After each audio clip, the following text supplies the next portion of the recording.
پھر ان پیغمبروں کے بعد ہم نے موسیٰ کو نشانیاں دے کر فرعون اور اس کے درباریوں کے پاس بھیجا تو انہوں نے ان کے ساتھ کفر کیا، سو دیکھ لو کہ خرابی کرنے والوں کا انجام کیا ہوا۔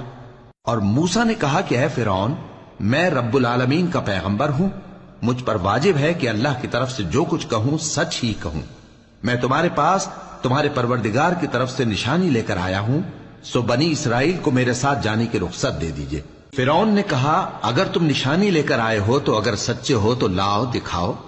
موسیٰ نے اپنی لاٹھی زمین پر ڈال دی تو وہ اسی وقت ایک بڑا اژدہا بن گئی، اور اپنا ہاتھ گریبان سے نکالا تو اسی دم دیکھنے والوں کی نگاہوں میں سفید براق یعنی روشن ہو گیا۔ تو قوم فرعون میں جو سردار تھے وہ کہنے لگے کہ یہ بڑا ماہر جادوگر ہے، اس کا ارادہ یہ ہے کہ تم کو تمہارے ملک سے نکال دے، بھلا تمہاری کیا صلاح ہے؟ انہوں نے فرعون سے کہا کہ فی الحال موسیٰ اور اس کے بھائی کے معاملے کو موقوف رکھیے اور شہروں میں نقیب روانہ کر دیجئے کہ تمام ماہر جادوگروں کو آپ کے پاس لے آئیں۔